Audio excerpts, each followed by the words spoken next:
Biar matiku mencoba demi bahagia, biar sakit diluka.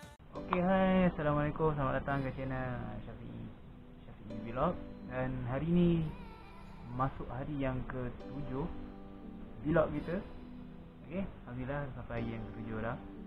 Harap kita kalah sampai hari yang 100 ke 200 kan. Tengok juga macam mana cerita dia kan. Pada ini saya nak kongsikan sebuah cerita yang agak menarik juga sebenarnya. Okay.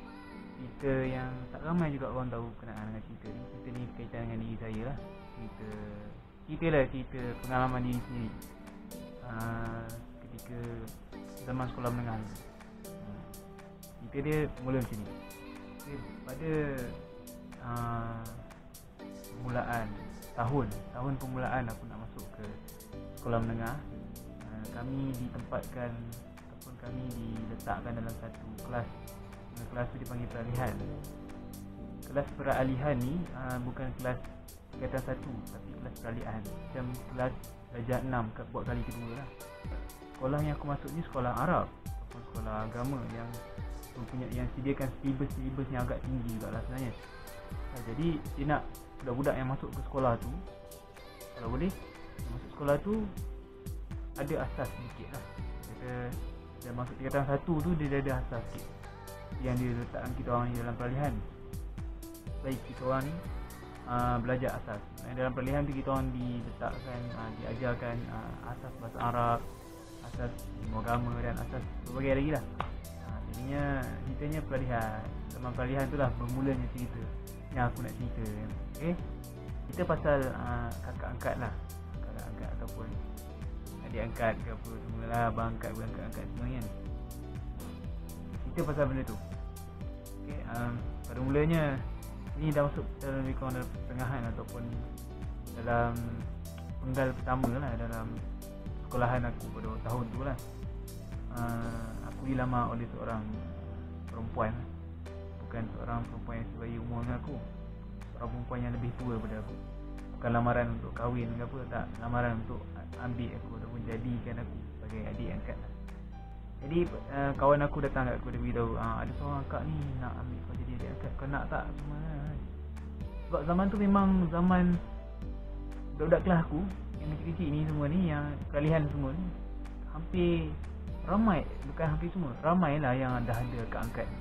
Pun tak tahu sebenarnya apa function fungsi akak angkat kan. Adakah dia akan dudukkan kita buat tidur kan, sampai kita tidur kan.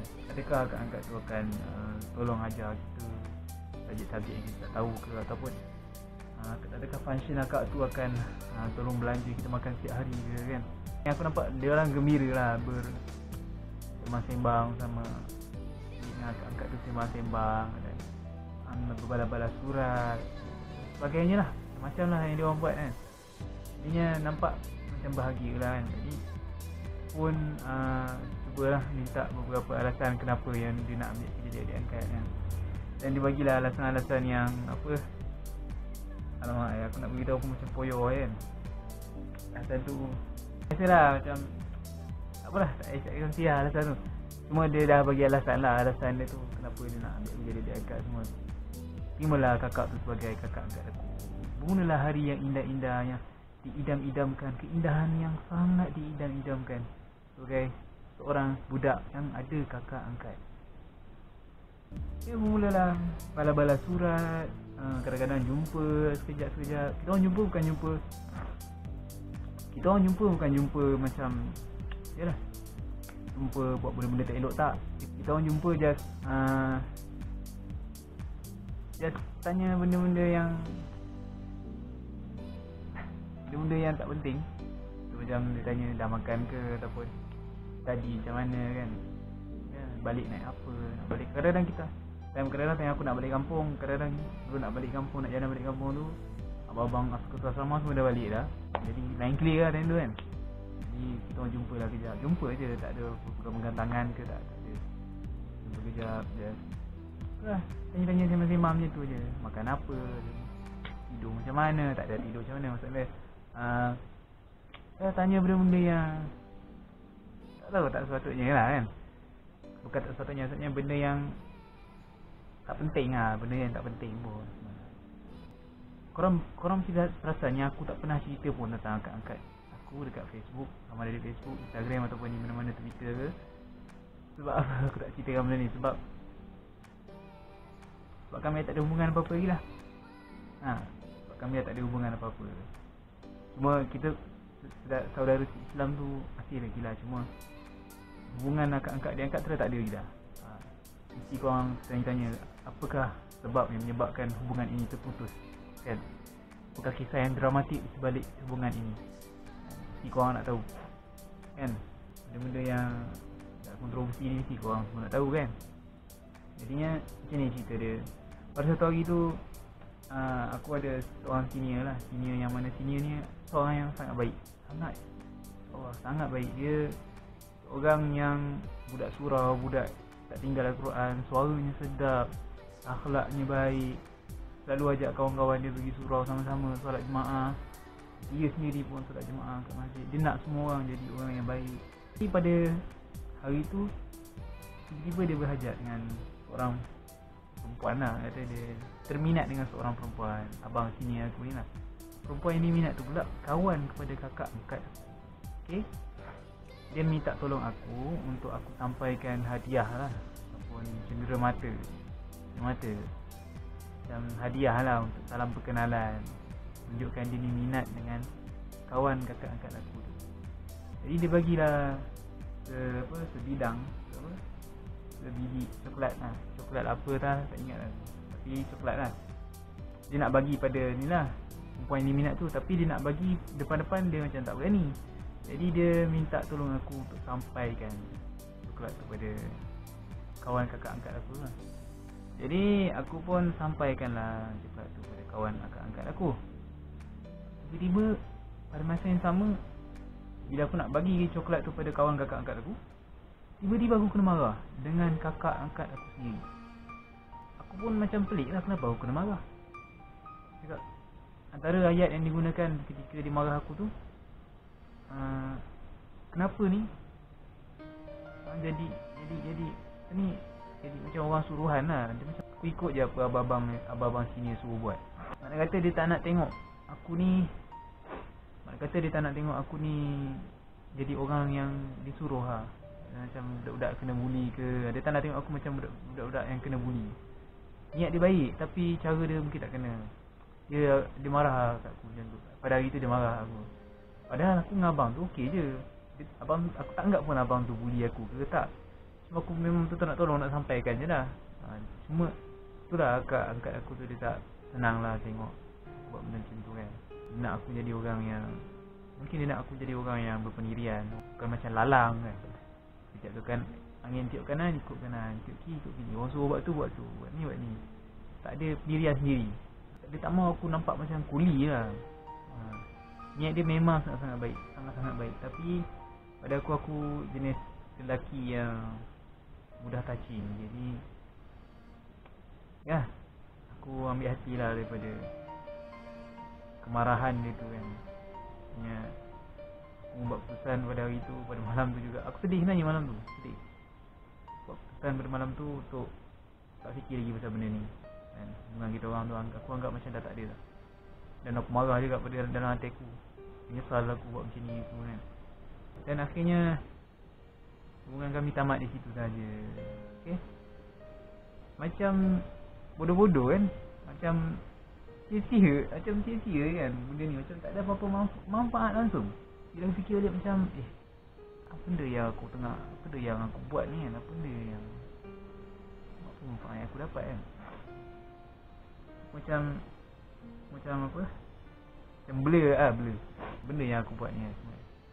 Jadi moral value yang kita boleh ambil daripada kisah aku ni, okay, kepada adik-adik ataupun kakak-kakak ataupun abang-abang ataupun siapa sahaja yang sedang menonton video aku ni, aku mohon supaya dengar baik-baik moral value yang aku nak sampaikan.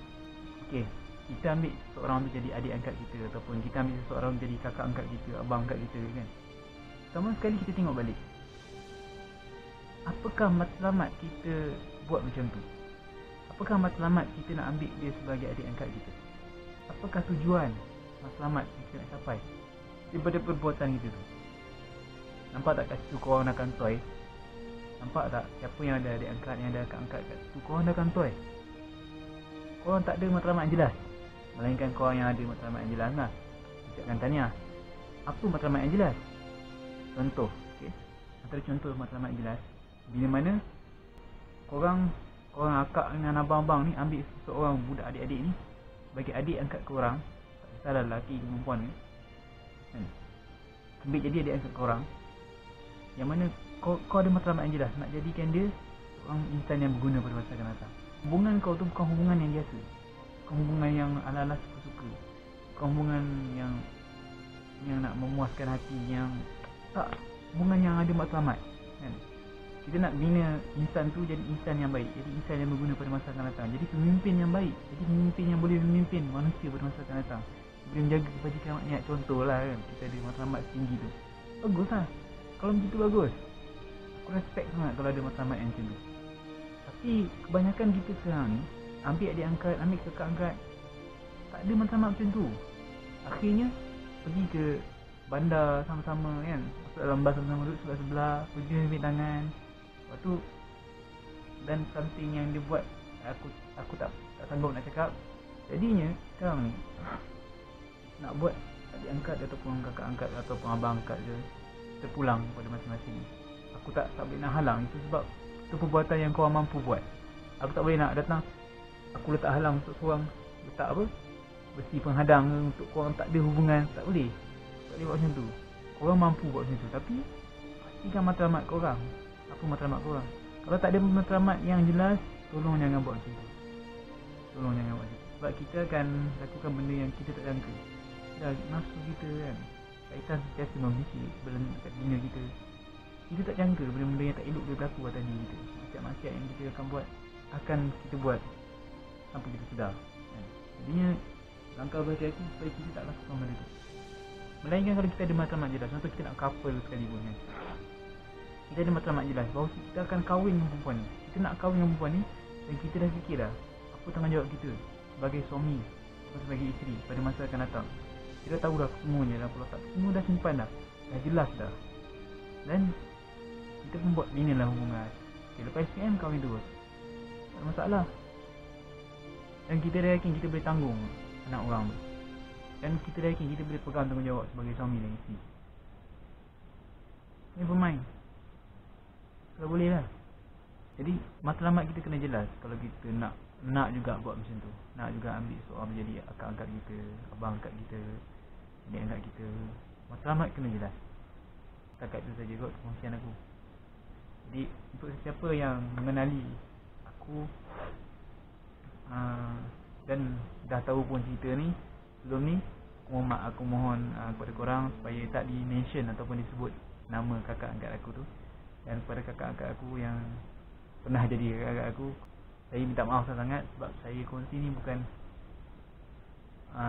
untuk mengaibkan sesiapa, cuma untuk pengajaran yang boleh diambil dan boleh diguna pakai untuk generasi-generasi yang muda yang akan datang. Saya nak diorang dapatlah input daripada video ni. Jadi saya mohon maaf jika ada silap dan salah kata. Apa-apa hal boleh komen. Okay, kalau korang rasa video ni bermanfaat, tolong bagi like sikit, okay? Jangan lupa bagi like sikit, dan tolong share kepada kawan-kawan yang mungkin boleh dapat manfaat juga yang sama, manfaat yang sama. Awak yang share pun dapat manfaat, yang menonton akan datang pun dapat manfaat juga. Saya mohon maaf sangat jika ada saya menyinggung mana-mana pihak. Okay, setakat itu saja video saya pada kali ini. Okay, ingat matlamat kena jelas kalau kita nak lakukan benda tu, satu benda tu. Jangan buat satu benda yang sia-sia lah. Okay, fikir balik, fikir secara rasional, dan lakukan. InsyaAllah akan mendapat hasil yang baik. Okay, kita jumpa lagi pada esok hari untuk vlog yang satu lagi. Okay, bye. Assalamualaikum. Bye.